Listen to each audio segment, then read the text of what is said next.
Hello students, welcome to my channel. आज हम करेंगे सिविक्स क्लास 9th का chapter number 1, what is democracy, why democracy. Democracy क्या है और डेमोक्रेसी की क्यों ज़रूरत पड़ती है, इसके बारे में हम पढ़ेंगे। इसको ध्यान से देखिएगा, वीडियो को लाइक, शेयर एंड सब्सक्राइब ज़रूर कीजिएगा। पहला टॉपिक है आपका व्हाट इज़ डेमोक्रेसी। डेमोक्रेसी क्या है, what is democracy. Simple definition इसका देखें, democracy is a form of government in which the rulers are elected by the people. Democracy में क्या होता है, जो सरकार है उसको जनता के द्वारा चुना जाता है। जो उसके रूलर्स होते हैं उसको जनता के द्वारा चुना जाता है। रेगुलर इलेक्शंस होते हैं, लोग अपना वोट दे करके अपने प्रतिनिधि को चुनते हैं। तो इसलिए लिखा है democracy is a form of government, ऐसी सरकार जिसके रूलर को जनता के द्वारा चुना जाता है। फिर आता है इसका फीचर्स क्या हैं, what are the features of democracy. Democracy के क्या फीचर्स हैं, क्या विशेषता है। पहला फीचर देखिए, the rulers are elected by the people. जो रूलर्स होते हैं उसको जनता के द्वारा चुना जाता है। Free and competition elections are held. Free और कम्पिटिटिव इलेक्शंस होते हैं हर 5 साल में, ठीक है। Each adult respective of religion, education, caste, colour, wealth have one vote and one value. हर वयस्क, चाहे वो किसी भी जाति, धर्म, शिक्षा, रंग या संपत्ति से रिलेटेड हो, उसके पास एक वोट होता है, वो वोटिंग का अधिकारी होता है और उसकी वोट की कीमत एक होती है। यानी जितने भी एडल्ट है, एडल्ट का मतलब हो गया जिनकी एज 18 से ऊपर है, 18 प्लस है। The elected rulers take decision, और जो इलेक्टेड रूलर्स होते हैं वो डिसीजन ले सकते हैं with in limit set bye constitution, law and citizens right. यानी जो इलेक्टेड रूलर्स हैं वो डिसीजन ले सकते हैं, निर्णय ले सकते हैं, लेकिन किसके अधीन, जो कॉन्स्टिट्यूशन में जो लॉ बने हुए हैं उसके अंतर्गत वो अपना डिसीजंस ले सकते हैं। The rights of the citizens must be protected through constitution, और जितने भी राइट्स हैं सिटीजन्स के यानी नागरिक को जितने भी अधिकार दिए गए हैं उसको संविधान द्वारा सुरक्षित किया जाता है। There must be an independent judiciary. Independent judiciary का भी होना इसमें आवश्यक है। इंडिपेंडेंट जुडिशरी का मतलब जितनी भी न्यायपालिका हैं, चाहे वो सर्वोच्च न्यायपालिका हो, ठीक है, चाहे वो हाई कोर्ट हो, उच्च न्यायालय हो, या फिर जो लोकल कोर्ट्स हों, उनकी इंडिपेंडेंट जुडिशरी होती है, उसमें कोई भी हस्तक्षेप नहीं कर सकता। तो ये इसके फीचर्स थे डेमोक्रेसी के। अब कुछ इसमें केस दिए हुए, उसको ध्यान से देखिएगा, काफ़ी इम्पोर्टेंट हैं। Major decision by elected leaders. पहला, मेजर डिसीजन जितने भी मुख्य निर्णय होते हैं वो इलेक्टेड लीडर्स के द्वारा लिया जाता है। पहला फीचर्स था ये आपका। इन पाकिस्तान का केस दिया हुआ है। General Pervez Musharraf led a military coup in October 1999 and overthrew democratically elected government and became president of the country. Pakistan में general Pervez Musharraf military coup को लीड कर रहे थे अक्टूबर 1999 में। उन्होंने जो डेमोक्रेटिकली इलेक्टेड गवर्नमेंट थी, यानी जो वहाँ की सरकार थी, उसको उखाड़ फेंका और स्वयं वहाँ उस देश के प्रेसिडेंट बन गए, यानी पाकिस्तान के प्रेसिडेंट बन गए 99 में। फिर 2002 में क्या होता है, he held A referendum. Referendum का मतलब हो गया जनमत संग्रह, लोगों के बीच में जाके जनमत संग्रह करते हैं in the country which was based on, इसमें काफ़ी खामियां थी और फ्रॉड पाया गया था। Granted him a 5 year extension, यानी उनको 2002 में जो रेफरेंडम लाया जाता है देश में, जनमत संग्रह किया जाता है, उसमें काफ़ी मल प्रैक्टिसेस और फ्रॉड थे, जिससे आगे उसे 5 साल का एक्सटेंशन मिल जाता है, यानी 5 साल के लिए और प्रेसिडेंट बन जाते हैं। After passing law legal frame, जो कानूनी ढांचा होता है, उसमें एक आदेश होता है, उसके अंतर्गत क्या किया जाता है, जितनी भी पावर दी जाती है प्रेसिडेंट को, वो वहाँ की जो भी आपकी राष्ट्र विधानसभा हो गई या फिर प्रोविंशियल प्रांतीय यानी स्टेट की जो असेंबलीज होती हैं उसको भंग करने का उसके पास राइट होता है। इसलिए लिखा है which gave the president power to dismiss the national and provincial assemblies elections were held to the national and provincial assembly. यानी कि इसमें जो राष्ट्रपति को पावर दी जाती है लीगल फ्रेमवर्क के अंतर्गत, वहाँ की जो राष्ट्रीय और जो प्रांतीय असेंबलीज हैं, विधानसभाएं, उसको भंग कर सकता है और इलेक्शंस करवा सकता है। इलेक्शंस उन्होंने करवाए नेशनल और प्रोविंशियल असेंबलीज में। अब इस केस में क्या हो रहा है, in this case Pakistan had election, Pakistan में इलेक्शन तो हो रहे हैं, elected representative have some powers, और जो इलेक्टेड रिप्रेजेंटेटिव है, चुने हुए प्रतिनिधि हैं, उनके पास कुछ पावर होती है, यानी पूरी पावर नहीं होती। But the final power rest with military officers, यानी जो फाइनल पावर है किसके पास, मिलिट्री ऑफिसर्स के पास थी और जनरल मुशर्रफ के पास थी। So this should not be called a democracy, इसलिए हम इसे कह सकते हैं कि यह डेमोक्रेसी नहीं है। डेमोक्रेसी में क्या होता है, इन्हें democracy the final decision making power must rest with those elected by the people, यानी पावर किसके पास होनी चाहिए, डेमोक्रेसी के हिसाब से फीचर बताया था आपको, डिसीजन मेकिंग पावर उनके पास होनी चाहिए जिनको जनता के द्वारा चुना जाता है। क्लियर। सेकंड केस है इसमें fair and free and fair electoral competition, free और फेयर इलेक्टोरल कंपटीशन होना चाहिए। तो यहाँ पर चाइना का केस दिया हुआ है। In China elections are regularly held after 5 years, China में हर 5 साल बाद रेगुलर इलेक्शंस होते थे। For electing the country's parliament called national people congress, यानी कि जो चाइना की पार्लियामेंट है उसका नाम है नेशनल पीपल कांग्रेस, यानी नेशनल पीपल कांग्रेस के लिए चाइना में हर 5 साल बाद इलेक्शंस होते हैं। बिफोर कंटेस्टिंग इलेक्शन, यानी चुनाव लड़ने से पहले एक candidate needs the approval of the Chinese communist party, यानी जो भी कैंडिडेट्स हैं, प्रतिभागी हैं, उनको किसका अप्रूवल लेना पड़ता है, जो वहाँ की पार्टी है चाइनीज़ कम्युनिस्ट पार्टी से उनको अप्रूवल लेना पड़ता है चुनाव लड़ने के लिए। The government is always form by the communist party, इसलिए जो भी सरकार बनेगी वो हर समय किसकी बनेगी, कम्युनिस्ट पार्टी की, कम्युनिस्ट पार्टी की बनेगी, क्योंकि कम्युनिस्ट पार्टी से ही आपको अप्रूवल लेना पड़ता है चुनाव लड़ने के लिए। तो सरकार किसकी बनेगी, कम्युनिस्ट पार्टी की। क्लियर। दूसरा केस इसी में मैक्सिको का केस है। Mexico holds election after every 6 year, ध्यान रखना आपको, 1 मार्क्स में पूछ लेते हैं। मैक्सिको में हर 6 साल बाद इलेक्शंस होते हैं, किसके, प्रेसिडेंट के। But until 2000 every election was one by a party called PRI, यानी 2000 तक जितने भी चुनाव हुए उसको वहाँ की जो पार्टी है PRI वही जीतती थी। PRI यानी PRI लिखा है लेकिन इसको आप कैसे पढ़ेंगे, उल्टे से पढ़ेंगे, यानी इंस्टीट्यूशनल रिवॉल्यूशनरी पार्टी। ठीक है, पहले I आएगा, फिर R आएगा, फिर P आएगा, लेकिन लिखना क्या है, PRI। इसकी फुल फॉर्म हो गई इंस्टीट्यूशनल रिवॉल्यूशनरी पार्टी, यानी 2000 तक जो भी इलेक्शंस होते थे मैक्सिको में वो PRI द्वारा जीते जाते थे। Opposition parties did contest election, जो अपोजिशन पार्टी होती थी वो इलेक्शन तो लड़ती थी but never manage to win, लेकिन वो जीत नहीं पाती थी।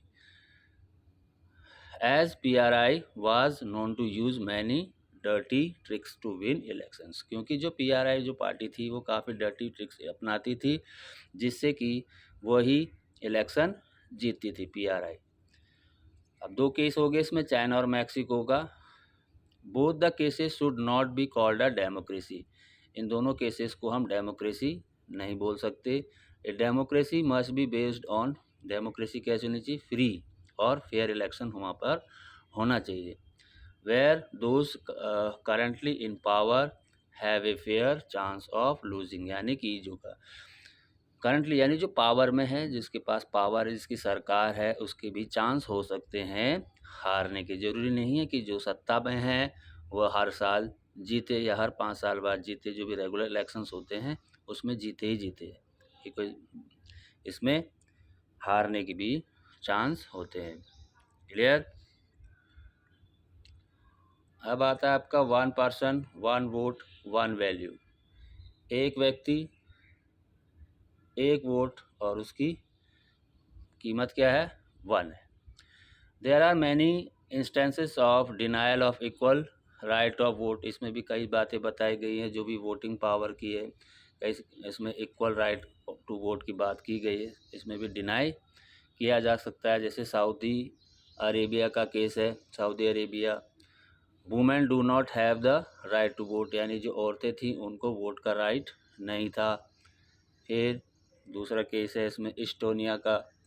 इस्टोनिया में क्या है, has made it citizenship rules, citizenship rule है वहाँ पर, in which is a way that people belonging to Russian minority find it difficult to get the right to vote. यानी जो रशियन माइनॉरिटीज़ हैं, यानी कि रशियन में जो अल्पमत में जो लोग हैं, उनके पास वोट का राइट नहीं होता। डिफ़िकल्ट है यानी कि उनके पास कठिनाई होती, वोट नहीं डाल सकते वो। केवल जो आपके इस्टोनिया के जो सिटीजनशिप रूल है, यहाँ के रहने वाले लोग हैं, वही वहाँ पे वोट डाल सकते हैं, और जो रशियन माइनॉरिटीज़ हैं उनके पास वोट का राइट नहीं है। और फिजी में क्या है, Fiji the electoral system is such that the vote of the indigenous Fiji has more value than that of an Indian Fijian। यानी जो इंडिजीनियस फिजी है, फिजी में जो लोग रहते हैं बर्थ से ही, उनकी जो वोटिंग पावर है वो ज़्यादा है। और जो इंडियन फिजियन है, जो यहाँ से यानी अपने देश से फिजी में गए काम करने के लिए, जो उनकी वोटिंग पावर की कीमत कम है। In a democracy each adult citizen must have 1 vote. अगर डेमोक्रेसी की बात करें तो जो भी आपके एडल्ट सिटीजन हैं उनके पास 1 वोट होना चाहिए, 1 वोट, और उस वोट की कीमत क्या होनी चाहिए, 1 होनी चाहिए। ओके, आगे बढ़ते हैं। Rule of law and respect for rights. जो रूल होते हैं, लॉ का नियम है, और respect for rights. Since independence Zimbabwe का केस है इसमें। Zimbabwe rule by ZANU PF, यानी इंडिपेंडेंस तक जो भी था जिम्बाब्वे वो रूल कर रहा था ज़ानू पीएफ, ये पार्टी थी ज़ानू पीएफ की। इट्स लीडर, इसके लीडर हैं Robert Mugabe, has been ruling the country, पूरे देश को रूल कर रहा था। ही इज़ पावरफुल, पॉपुलर, बहुत ही पॉपुलर था, but also uses unfair practices in election. Unfair practices use करता था इलेक्शन जीतने के लिए, डर्टी ट्रिक्स अपनाता था Robert Mugabe. Election have been held regularly and always won by ZANU PF. Election regularly होते थे और हर बार ज़ानू पीएफ की पार्टी जीती थी। Opposition party workers are harass. जो अपोजिशन पार्टीज होती थी उनके वर्कर्स को हैरेस किया जाता था, प्रताड़ित किया जाता था। एंड देयर मीटिंग डिस्टर्ब, और जो मीटिंग करते थे उसको भी डिस्टर्ब किया जाता था। Public protest and demonstration. जो पब्लिक प्रोटेस्ट है, आंदोलन है या प्रदर्शन है, जो भी गवर्नमेंट के खिलाफ प्रदर्शन करता था उसको इल्लीगल घोषित कर दिया जाता था। Television and radio are controlled by the government. Television और रेडियो को सरकार द्वारा नियंत्रित किया जाता था। And give only the ruling parties version, और जो रूलिंग पार्टीज वर्जन है उसी को दिखाने के लिए उनको दबाव दिया जाता था। यानी कि गवर्नमेंट के अगेंस्ट टीवी या रेडियो में कुछ भी नहीं दिखाया जाता था, केवल रूलिंग पार्टी के जो अच्छे उसके प्रचार है उसी को ही दिखाया जाता था, क्योंकि गवर्नमेंट के नियंत्रण में था टीवी और रेडियो। कहाँ की बात कर रहे हैं हम, जिम्बाब्वे की। इंडिपेंडेंट न्यूज़पेपर आर देयर, यानी न्यूज़पेपर भी थे वहाँ, लेकिन क्या लिखा है, government harasses those journalist who go against it. यानी जो भी पत्रकार होते थे ठीक है। तो गवर्नमेंट क्या करती थी, उनको प्रताड़ित करती थी जो भी उसके अगेंस्ट में लिखता था। The government has ignored some court judgement, और कोर्ट जो गवर्नमेंट थी यानी जो सरकार थी और रॉबर्ट मुगाबे की या जानू पीएफ की पार्टी की जो भी जजमेंट होते थे कोर्ट के द्वारा उसको इग्नोर करता था। And that went against it, जो उसके खिलाफ होते थे। एंड हैज़ प्रेशराइज्ड जजेस, और जो जजेस हैं उनको प्रेशराइज भी किया जाता था, उनको भी दंडित किया जाता था या उनको दबाव में लिया जाता था। ये केस है आपका जिम्बाब्वे का। इन this case government is not democratic, इसमें हम बोल सकते हैं कि जो भी सरकार है वो डेमोक्रेटिक नहीं है। As there is no citizen basic right, क्योंकि सिटीजन के पास कोई अधिकार ही नहीं है। नो पॉलिटिकल अपोजिशन, कोई पॉलिटिकल अपोजिशन ही नहीं है क्योंकि जानू पीएफ की ही सरकार बन रही है। नो जुडिशरी भी नहीं है, जुडिशरी पे भी कंट्रोल किसका, गवर्नमेंट का है, जबकि इंडिपेंडेंट जुडिशरी होनी चाहिए। A democratic government rule within limits set by constitutional law and citizens right, जो हमने बताया था स्टार्टिंग में फीचर्स, डेमोक्रेटिक गवर्नमेंट कैसी होनी चाहिए और जो रूल कर रहे हैं वो किसके अधीन होना चाहिए, आपका जो कॉन्स्टिट्यूशन है, संविधान में जो भी लॉ बने हैं, कानून बने हैं और जो सिटीजन्स राइट्स है उसके अंतर्गत उसको रूल करना चाहिए। इसलिए इसको हम डेमोक्रेटिक गवर्नमेंट नहीं बोल सकते। अब आता है आपका वाई डेमोक्रेसी, डेमोक्रेसी क्यों चाहिए, तो इसमें आपको इसके फेवर में और इसके अगेंस्ट में लिखना होगा। तो आर्ग्यूमेंट अगेंस्ट डेमोक्रेसी, कुछ बातें हैं जो डेमोक्रेसी के अगेंस्ट में बताई गई हैं। Leaders keep changing in a democracy, जो भी लीडर्स होते हैं, ठीक है, डेमोक्रेसी में चेंज होते रहते हैं। हर 5 साल बाद आप देखोगे कि जो भी इलेक्शन होते हैं वो लीडर्स बार बार चेंज हो जाते हैं, इसलिए इंस्टेबिलिटी, अस्थिर है, ठीक है, स्थिर नहीं है, अस्थिर है, क्योंकि इसमें लीडर बार बार चेंज हो, जितने भी रेगुलर इलेक्शन होंगे उसमें लीडर चेंज होते रहते हैं। Democracy all about political competition and power play, जो भी डेमोक्रेसी में पॉलिटिकल कंपटीशन होता है और पावर प्ले का गेम है, जिसकी ज़्यादा पावर है, पैसे है, वही जीतता है। There is no scope for morality, morality का कोई भी स्कोप इसमें नहीं है। So many people have to be consulted in a democracy, democracy में क्या होता है, कई लोगों से कंसल्ट किया जाता है, जिससे क्या होता है, डिसीजन लेने में डिले हो जाता है, काफ़ी समय लगता है, जो भी डिसीजन लेना है उसमें काफ़ी समय लग जाता है। Elected leaders do not know the best interest of the people, जो भी इलेक्टेड लीडर्स होते हैं उनके पास जानकारी नहीं होती कि लोगों के लिए क्या सही है क्या गलत है। It leads to bad decision, जिससे क्या हो जाता है, गलत निर्णय लिया जाता है। Democracy leads to corruption, democracy में भ्रष्टाचार व्याप्त है। For it is based on electoral competition, यानी भ्रष्टाचार बहुत ज़्यादा होता है डेमोक्रेसी में। इलेक्टोरल कंपटीशन जब भी होता है, आपने देखा होगा, भ्रष्टाचार ज़्यादा पाया जाता है। Ordinary people don't know what is good for them, जो ऑर्डिनरी पीपल है, जो हम लोग वोट देते हैं, सरकार चुनने की मदद करते हैं, उनको यही नहीं मालूम होता है कि उनके लिए क्या सही है। They should not decide anything, यानी कि वो भी कोई चीज़ यानी जो भी निर्णय नहीं ले पाते, इसलिए क्या कई बार क्या होता है, गलत लोगों को चुन करके सरकार में भेजते हैं, क्या सही क्या गलत उनको ये भी आभास या ज्ञान नहीं होता। तो ये इसके अगेंस्ट में थे डेमोक्रेसी के। इसके फेवर में भी हैं democracy for arguments for democracy, democracy के यानी मेरिट बोल सकते हैं आप इसको।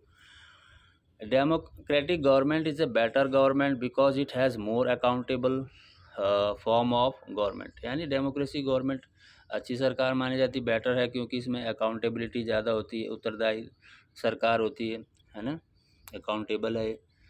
Democracy improve the quality of decision making, decision making भी, आप जो भी डिसीजन लिया जाएगा वो भी आपकी क्या होगी, इसमें क्वालिटी होगी। क्यों होगी, क्योंकि इसमें कंसल्ट किया जाता है, कंसल्ट लोगों से कंसल्ट किया जाता है, या फिर पार्लियामेंट में डिबेट्स होते हैं, ठीक है, जिससे डिसीजन लेने में टाइम लगता है, टाइम लगेगा तो जो भी डिसीजन आएगा उसमें क्वालिटी होगी। Democracy provides a method to deal with differences and, जो भी डिफरेंसेस और कॉन्फ्लिक्ट्स होते हैं, विरोधाभास होता है, विरोध जो भी देखा होगा पार्लियामेंट में जो डिबेट होते हैं उसमें भी आपने देखा होगा democracy provide a method to deal, जो भी डिफरेंसेस होते हैं उसमें डील किया जा सकता है, और जो भी कॉन्फ्लिक्ट्स हैं, मतभेद है, उसको भी दूर किया जाता है। Democracy enhances the dignity of citizen, यानी कि जो भी डिग्निटी है, लोगों का जो सम्मान है, वही बना रहता है डेमोक्रेसी में। Democracy allows us to correct its own mistake, democracy में क्या होता है, जो भी मिस्टेक हुए हैं उसको भी सही किया जा सकता है। तो ये इसके फेवर में बताया गया डेमोक्रेसी के। फिर broader meaning of democracy, broader meaning क्या है डेमोक्रेसी का, यानी जो मॉडर्न फॉर्म ऑफ डेमोक्रेसी है, the most common form that democracy takes in our times, यानी मॉडर्न डेमोक्रेसी हो गया, that of a representative democracy, क्या हो गया, रिप्रेजेंटेटिव डेमोक्रेसी, यानी मॉडर्न फॉर्म ऑफ डेमोक्रेसी हो गया आपका representative democracy, where majority is allowed to take decision, यानी जो मेजोरिटी में होगी उसकी सरकार बनती है, on behalf of the people, यानी हमारे द्वारा चुनी गई सरकार जो मेजोरिटी में आती है वो सरकार बनाती है और हमारे लिए वो डिसीजंस लेती है। The majority of people rule through their elected representative, और जो भी मेजोरिटी में होगा हमारे द्वारा चुने गए प्रतिनिधि ही होते हैं, वो रूल करते हैं। A democratic decision involve consultation, consultation भी होगा इसमें, ठीक है, with the consent of all those who are affected by that decision, जिस डिसीजन से जो प्रभावित हो रहे हैं उसमें कंसल्टेशन होता है और उसके बाद उसको सही किया जाता है। Democracy is a principle that can be applied to any sphere of life, किसी भी स्पेयर ऑफ लाइफ में आप इसको देख सकते हैं, चाहे वो स्कूल हो, घर हो, वहाँ पे भी एक डेमोक्रेसी होती है, वहाँ पे देखा होगा रूल किसका चलता है, स्कूल में देखिए प्रिंसिपल का रूल होता है, उसके नीचे आपने देखा होगा टीचर्स होते हैं, इस प्रकार से घर में भी है, ठीक है, हेड हो गए, ठीक, करता जो बाहर का काम है, यानी पापा हो गए या मम्मी होगी, उनका रूल चलता है वहाँ। Democracy can apply to a government for a family, चाहे वो फैमिली हो, परिवार में भी देखा हो, चाहे वो कोई भी ऑर्गेनाइजेशन हो, वहाँ पर डेमोक्रेसी को अप्लाई किया जा सकता है। तो आप ये वीडियो को देखेंगे, लाइक, शेयर और सब्सक्राइब करेंगे मेरे चैनल को ज़्यादा से ज़्यादा। Thank you for today.